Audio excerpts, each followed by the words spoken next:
box when you come in. Okay, here we go. So mark these as yellow pages.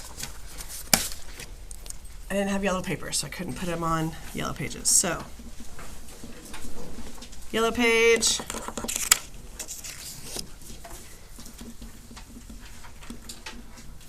Yellow page.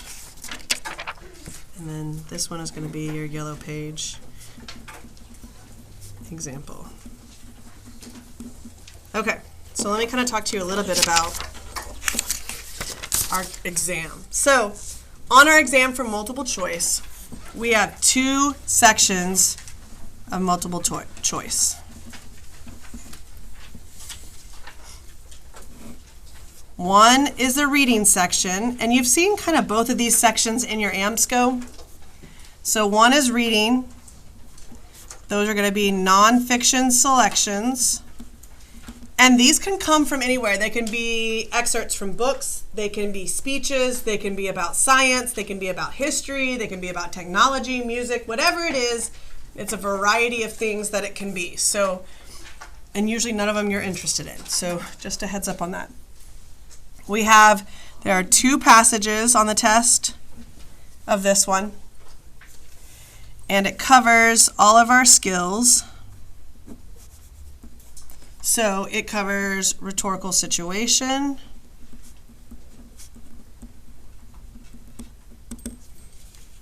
claims and evidence,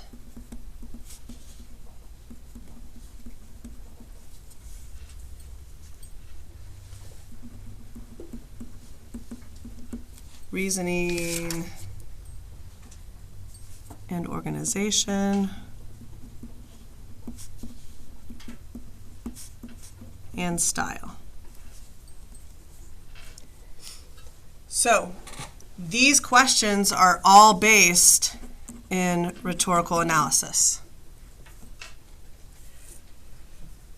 So part of what we're doing is we're interacting more with texts for rhetorical analysis, but also when we go into our APMC analysis questions, like I'll show you, you're basically writing me little chunks of analysis for why things are right, why things are wrong, right? So we're doing more work in rhetorical analysis without just writing essays. The second section is writing. And I think you've seen that in your AMSCO too. This is like where you have like a student draft, right? And they're like revising questions. We'll cover those a little bit more later. I mean, you saw it on your personal progress check, I think. But we'll go over like how to attack those. Y'all are usually better at those. So I usually wait until later in second quarter to cover those, closer probably to third quarter, to where we specifically will break down and just do those. So that's what we're doing here. Let me see. All right. When we do this, like how we attack these questions in the passage. So how we attack the passage and questions. So 1, we're going to number our body paragraphs, just like we do with rhetorical analysis. What you'll notice is the lines are numbered, the paragraphs aren't numbered. They will say in paragraph 2, lines 4 through whatever.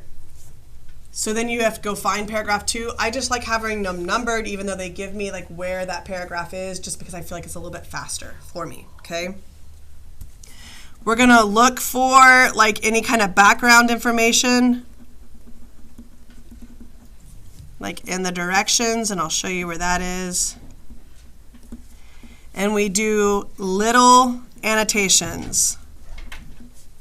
Little to no annotations.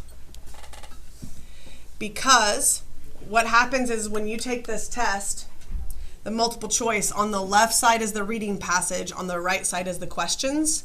When you turn the page, if it's still the same questions over the same passage, you get a new passage.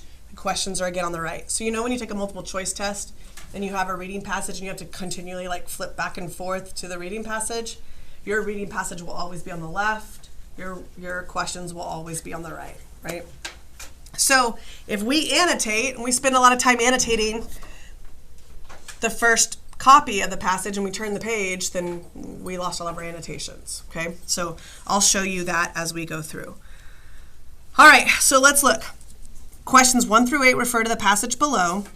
The following passage is an excerpt from a speech. Okay, so I know that this is how it was delivered, so I can kind of gauge the idea of audience. Delivered by a leading women's rights activist. This is my speaker. So I kind of know her persona. I know her goals. In 1913. Okay, women's rights activist in 1913. What has or has not happened in 1913? Women have not been given the right to vote. Nope. So women no voting. Okay, so you can understand that her perspective, so when we go into this, we're going into this knowing that it is spoken by a woman who has no voting rights. Okay, so that we know going in that's going to be our perspective. All right. I'm going to go through a number real quick. If I were a man is 1, you see 2, a great many is 3, suppose is 4, but let is 5.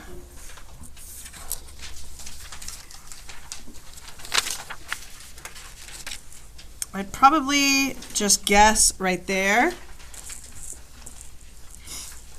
So when we get a real passage, there won't be a back, like on the test, right? Because you can't turn to the back. It'll be 2 columns, all right? So, can I what? I just guessed it at the bottom. All right, I'm going to start reading, and I'm going to try not to annotate too much, but I'm going to try to read quickly. Here's where I think a lot of you guys have problems reading with things that you find are difficult is usually because of the syntactical structure, the sentence structure. We're going to try to focus after we get through these next couple of weeks on some older passages, talking pre-20th century passages, because the style of the sentences is hard for y'all. So when you read these, if you read like my teenager, you just blow through commas and semicolons and dashes and just blow through it and read it like a normal, there's nothing in between, just nonstop from beginning to end.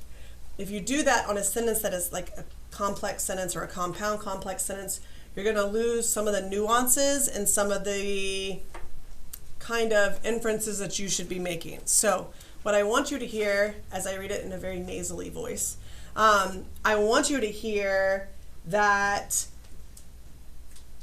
how I read it, and this is how you should be reading it in your head, right? Because if not, you'll get lost in the sentence structure. Okay. If I were a man, and I said to you, I come from a country which professes to have representative institutions and yet denies me, a taxpayer, an inhabitant of the country, representative rights, you would at once understand that that human being a man, was justified in the adoption of revolutionary methods to get representative institutions.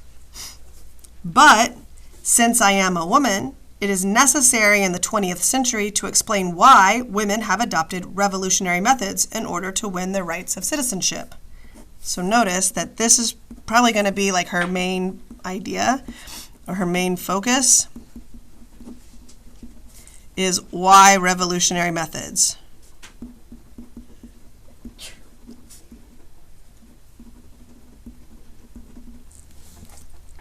You see, in spite of a good deal that we hear about revolutionary methods not being necessary for American women, because American women are so well off, ooh, she's sassy,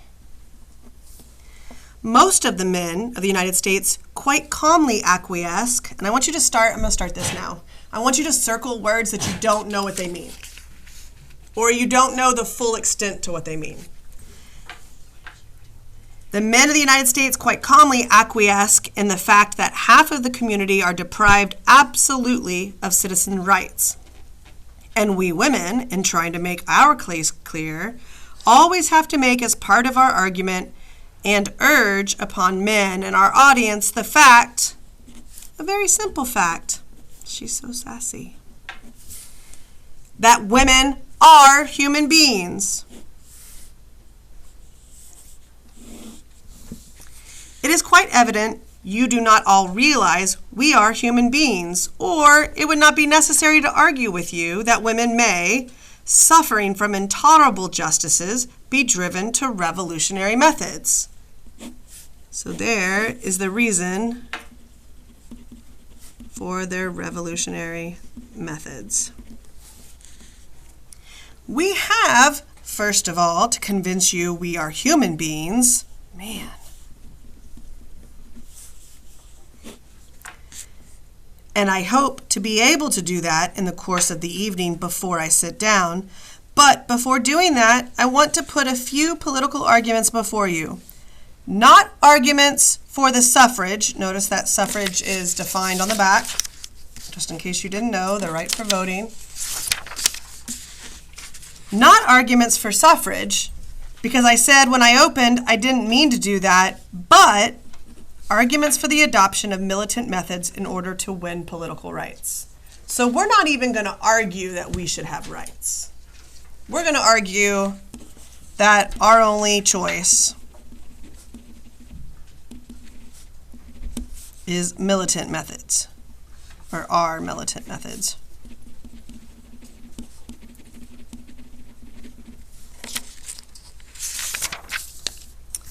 A great many of you have been led to believe, from that somewhat meager accounts you get in the newspapers, that in England there is a strange manifestation taking place, a new form of hysteria being swept across part of the feminist population of those isles, and this manifestation takes the shape of irresponsible breaking of windows, burning of letters, general inconvenience to respectable, honest business people who want to attend to their business. It is very irrational, you say, even if these women had sufficient intelligence to understand what they are doing. So now she's saying like the men are calling the women stupid, right? The British women. Even if these women had sufficient intelligence to understand what they were doing and really did want the vote, they have adopted very irrational means for getting the vote. Like, look at this language that she's using, right, that is commonly, like, tied to females. How are they going to persuade people that they ought to have the vote by breaking their windows, you say? Now, if you say that, it shows you do not understand the meaning of our revolution at all. So now she's basically kind of calling them stupid. And I want to show you that when damage is done to property, it is not done in order to convert people to women's suffrage at all. It is a practical political means, the only means we consider open to voteless persons to bring about a political situation, which can only be solved by giving women the vote. So there again, this is like why the militant actions, right? Because they have no other choice. Suppose the men of Hartford had a grievance, and they laid that grievance before their legislature, and the legislature obstinately refused to listen to them or to remove that grievance.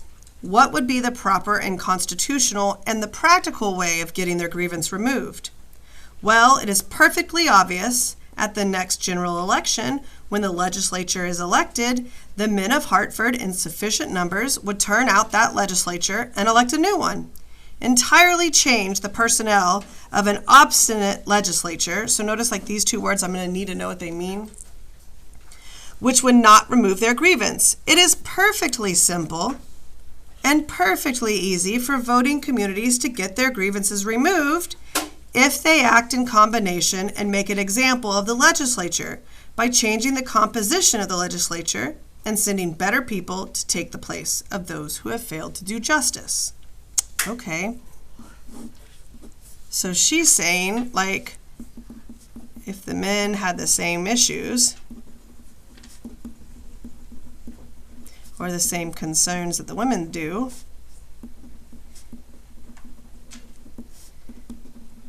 they would just change their elected officials.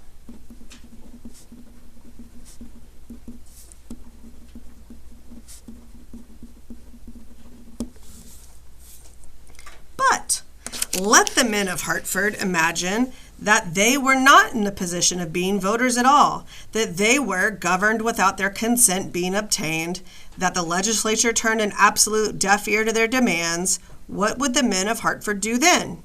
They couldn't vote the legislature out. They would have to choose. They would have to make a choice of two evils. They would either have to submit indefinitely to an unjust state of affairs. So what the women are doing now, right?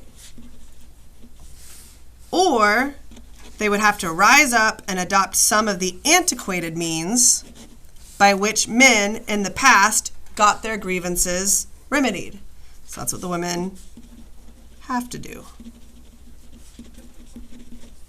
And I love this idea of like the antiquated means, like that's like the like all of history, right? All of history, all men have ever done is fight battles to win the things they want, right? I always love this speech. But now these meek and mild women, who are they? Okay, so that is quick, fast, and in a hurry. Now, what I'm going to do is I'm going to go look at my questions, okay? So when you're looking at it, you would, on the test, it would be like this, right? Like it would be passage and questions. So I go through, even though it says what paragraph, I'm going to go through and like just jot down. So which of the following best describes the writer's exigence in the passage? This is whole passage. Opening paragraph, so that's paragraph 1. Second paragraph, that's paragraph 2. Context, lines 11 through 23, that's paragraph 2. Third paragraph, fourth paragraph, concept of the passage, following phrases, so this is whole passage, and then lines 75 through 78, that's paragraph 5. All right, so I know they're written there. I want to say like on one of our tests, I didn't see like the paragraphs written, so it was just numbers, so that's why we number them and look at like where they are. What you notice is that these all go chronologically, right? So our questions on the reading section are chronological, meaning they go from the beginning of the passage to the end. Now, if you have a question in the very beginning that is a whole passage question and you don't understand the passage, you skip that question and come back to it after you've finished answering the questions, okay? Now, sometimes you will read a passage or quickly skim a passage and you'll go, I have no clue what that just said. That will happen a lot. That's fine. Then you get to this and you go, okay, I'm going to skip this whole passage question because I didn't even understand the whole passage as I first read it.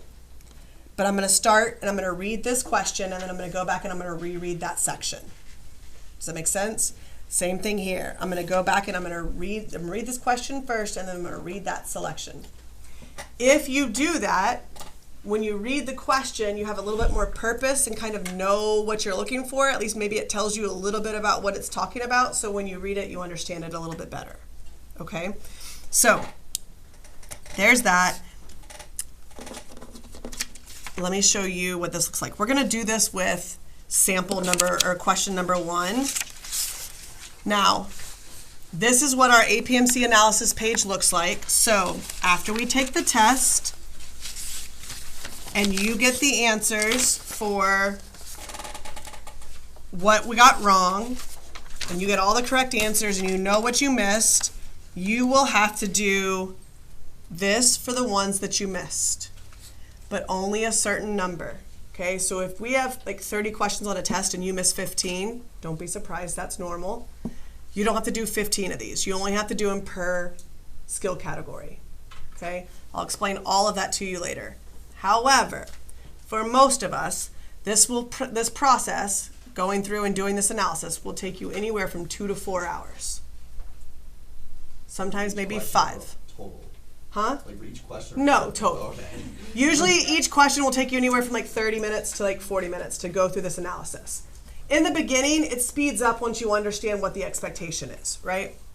Now, thinking about like your notes, and I was like, okay, if you're turning in your notes, like a formative grade of 100 is really not worth the first like time you did notes and it took you like over an hour to do it, right? So where I pay you back for this, quote unquote pay you back, is when you do your APMC analysis, you'll turn that in to me. If it's all done, meaning all the questions you are supposed to do are completed, you get a 100 formative grade. Okay? If it's done to the extent that I'm going to show you today. Then, after you get the 100 formative grade, I go to your multiple choice grade and I give you a square root curve on top of whatever you had. Fair enough? So, I mean, it's a pretty hefty curve, right? So usually if you get like a, and I can put up the numbers when I show y'all like the first one. If you get like a 50%, you're going to end up with a high C, low B. Okay? So most of us end up being like in the mid 80s when we have the square root curve added to it. This is usually a grade booster when you balance out like your essays. Okay? So the square root curve comes after you do the work. Now, it's also worked the other way, as you can imagine. People that are like, I'm not wasting my time doing that. Cool. You get a free 0 for a formative grade, and you keep your raw score, which is like a 47. This is basically your retake. And it's not even a retake up to a 70. It's a retake up to whatever that square root curve is. Does that make sense? Okay. So the other thing that I do with that is once I give it to you, so like this Friday, you're going to have a day to work on it. And I don't know, I think we are making it due, like we have a Monday off, right? In a couple, like in 2 weeks, a week from this next Monday, like on the 8th or whatever. The 11th. The 11th. So we have that Monday off. I'll have it due, so you'll have next weekend plus the following weekend. We have that Monday off. It'll be due on a Tuesday. So I usually give you like at least a week and a half. It's usually a full week plus a weekend. This one you'll have a full week, full 2 weeks plus 2 weekends. Now I do this knowing juniors. I know I'll give you 2 weeks to do it and it'll be due Tuesday morning at 7:30 a.m. to Canvas, and then you bring your paper copies into me.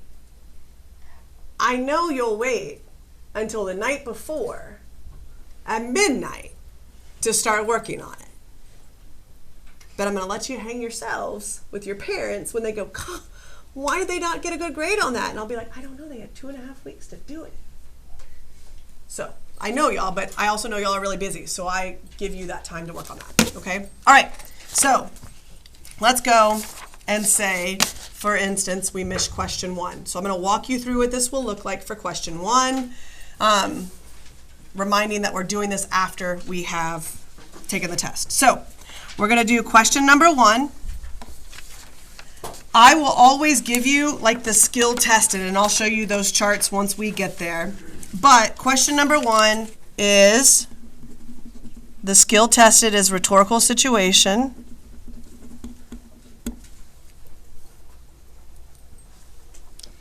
All right, what is the question asking you to understand? So I go to the question and I read it. Which of the following best describes the writer's exigence in the passage? All right, so what does exigence mean? Okay, so what is the speaker's purpose? And it's even more than that, right? I'm going to put like, why now for this text? Now, what does that do for me, the teacher, to see that you are paraphrasing the question? What does that show me? That you're trying to like understand and make connections. Yeah, that you understand that question. Listen, there may be questions where I go, oh yeah, that's not what they're asking you. Then I know you didn't even understand the question being asked. That is totally possible, right? Like you don't even understand what it's asking. That's okay. Okay. Words and or terms that are important to define for you to understand the question. This can also include words from the part of the passage referenced, or from the question, or from the answer choices. So let me tell you the difference between words and terms. Words for me are like words that are important to like the context or content of the passage. Right? So words, meaning it's vocabulary from the passage that you're like, I don't know what that means. Remember how we like circled in one of them like acquiesce, right? Oh, I have so many pages up here, I don't know which one's ours. So, like acquiesce. Is that important? I don't know. Like we did it, but obstinately, right? Irrational. So I might here write down like, because it's a whole passage question, right? I might write down like irrational, acquiesce, and then I would define those. And I need dictionary.com's definition. I don't need your definition, because your definition isn't as clear and the extent to which we need to understand it. Now, I don't ask for us to do any kind of vocabulary study, right? I don't know when the last time in English y'all did vocabulary quizzes. But this is our vocabulary study. A lot of stuff that is difficult in the test that you get is just the vocabulary in some of the passages or in some of the questions. So if you take the time now to work through these definitions and find definitions, then it will help you to better understand stuff later, okay?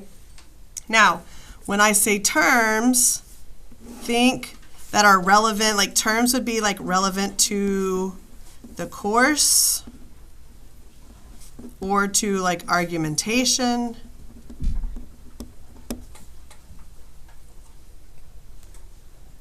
So for this one, if we had never talked about exigence and you're like, okay, yeah, I don't know what that means. Exigence would be the word that you would define.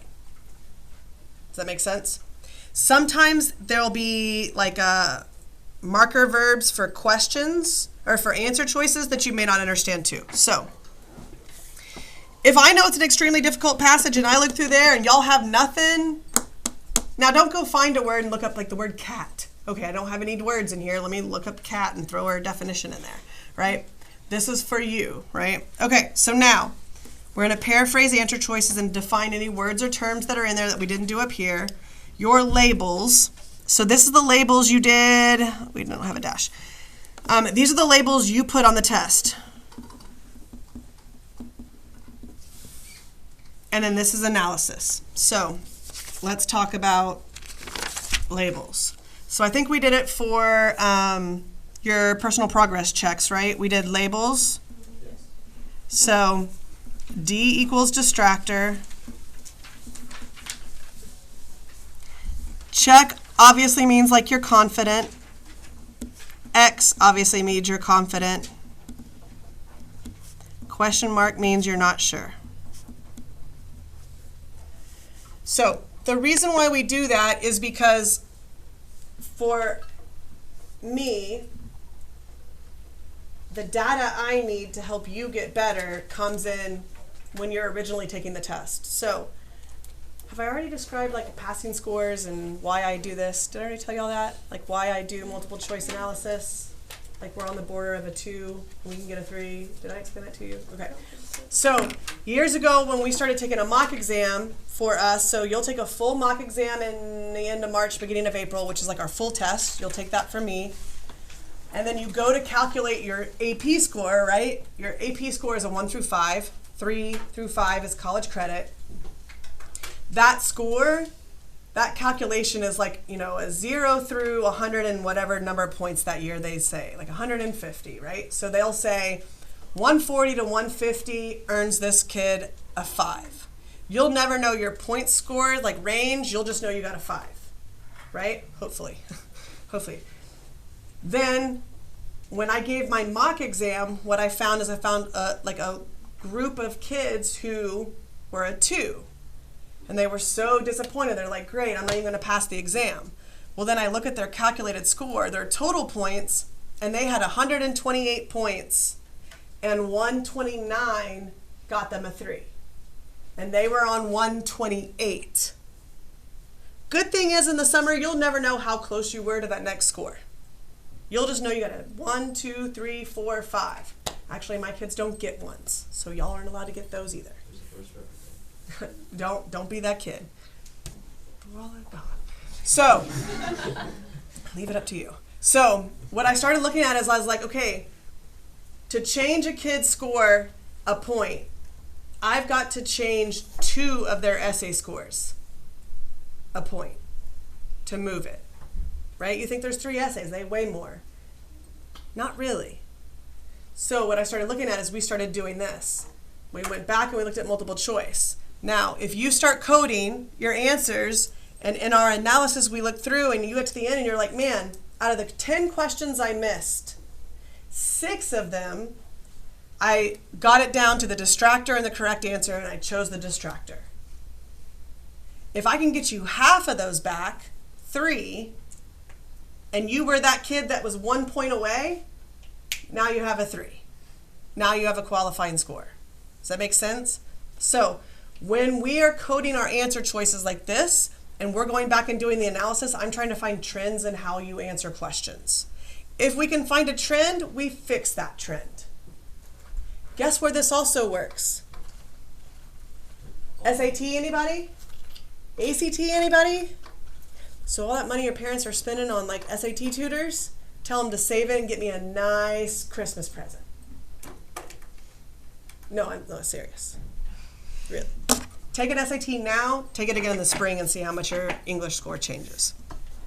Okay. So the multiple choice weighs more than the essays on the exam though? No, so when we look at it, they're almost equal, right? So the only problem we have right now is last year, the data we used to use to run our calculations was based on like 20 years of tests, right? So we knew how to manipulate the numbers. Last year was the first year we had a full test with our new rubric, 1 through 6, with the new multiple choice questions. So it'll take us some time to get the calculations correct. Like the ones they give us, I don't think are correct. I think they're a little off. But typically, before, our multiple choice, you would take your total number times 1 point something, something, something. The essays were 0.3 something, something, something. So the essay scores together, right, weigh about as much as the multiple choice, if that makes sense, right? So in order to move you, I'd have to move you 2 scores on essays, and it's much easier in April to move you a couple of answers on multiple choice than it is to move you in an essay. Okay, so let's work. So we did our purpose there, so now let's look at the first question. Which of the following best describes the writer's exigence in the passage? So we know the exigence is like the straw that broke the camel's back, right? All right. A, the lack of interest among eligible voters in the political process. Y'all don't know the straw that broke the camel's back? Am I that old? Y'all don't know that saying? Okay. Okay. I was like, don't tell me I'm that old. I mean, I know I'm old, but Zach, I don't need any comments from you over there. Okay. Good answer. Good job. Good job. At least you've learned. The lack of interest among eligible voters in the political process. What am I coding that? Yes? No? No. Okay, so why? I would probably also, like, this right here, why is it wrong? Because it's like the total opposite, right? Like, we want to be in there. So if I go to paraphrase the answer choice, the lack of interest among eligible voters in the political process, so people that can vote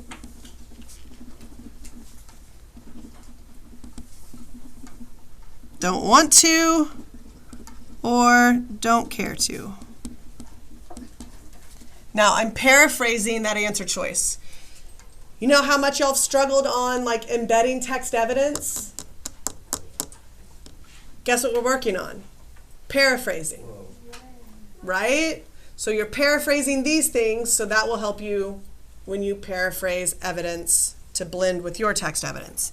So I'm going to label it as I did label it. This is what you did on the test, right? This label is whatever you labeled it on the test.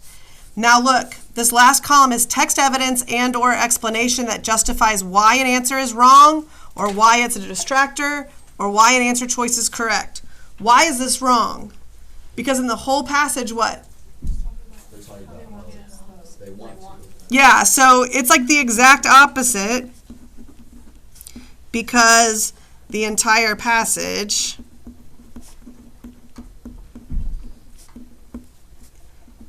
is about how women need to use revolutionary methods to participate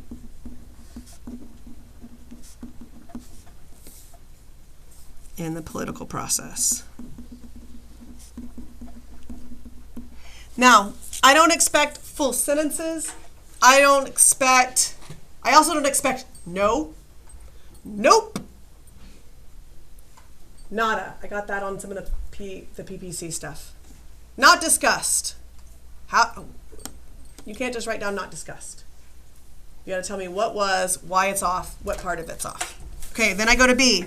The growing trend of using violence to address women's employment concerns. That I would label as a distractor, right? Because the growing trend of using violence to address women's, up to that, it is correct. Employment concerns is wrong. So notice what they did. They put the correct part, half right, half wrong, right? So I'm going to paraphrase that, the growing trend of using violence. So women need to use more violent methods because of working concerns or conditions. I'm going to label that as a distractor. And like it is about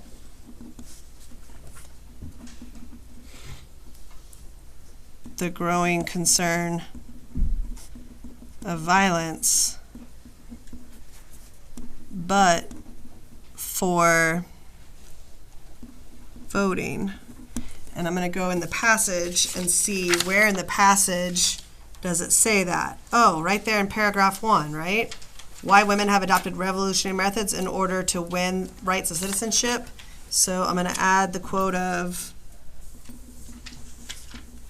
my text evidence, why women have adopted revolutionary methods. Right? So then I give text evidence to support why that's a distractor.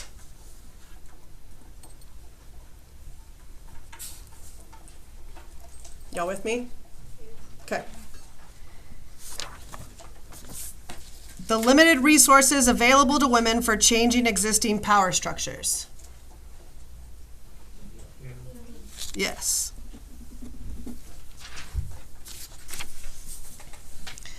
So women don't have access to fight or show concerns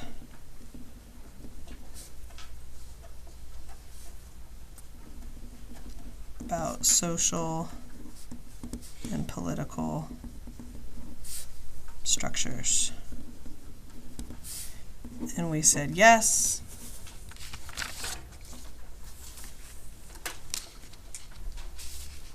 And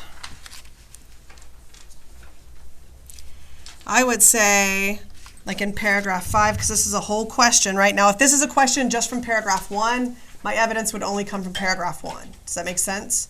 So here I'm going to look at paragraph 5 and where she references like, but let the men of Hartford and she like compares or contrasts, like compares, contrasts, like the women's ability to fight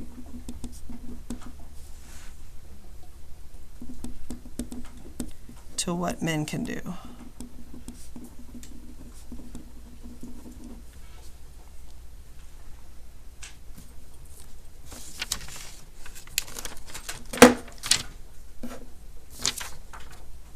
Okay. Y'all with me? So then we would go to D, and just because we find the right answer, we don't stop. So then we go to D, right? We say no, widening disparities. Now listen, like if you get into this word and you don't know what disparities means, then you define it. After you define it here, you paraphrase that answer choice, okay? And again, yes, like your reason, like American and British women are talked about. British women are talked about in paragraph like 4, I think, right? 3, but nowhere does it talk about the difference between American women and British women in their social standards or their economic standards, right? Then you go to E, high tax, the public resentment. Resentment's never issued here. It's always addressed to like what women shouldn't be doing. High tax rate, it's not even an issue. We're talking about voting rights and their revolutionary methods. Then you would go through and do all that there. The bottom part that I think is important is this right here. Why did you get it wrong? Now that you've gone through this 40-minute process of writing all this down, why did you get it wrong? Did you get it wrong because you didn't understand the question? Did you get it wrong because you didn't understand like those 3 vocabulary words in there? Did you get it wrong because you marked out the correct answer and chose a distractor instead? Like, what is it that you find? So when we can find a trend here, then we'll carry on that trend. So if you do a couple of these and you're like, man, I narrowed it down to the distractor and the correct answer and I chose a distractor again, right? Like notice that stuff about you, okay? All right. Questions, comments, concerns? All right. So your job now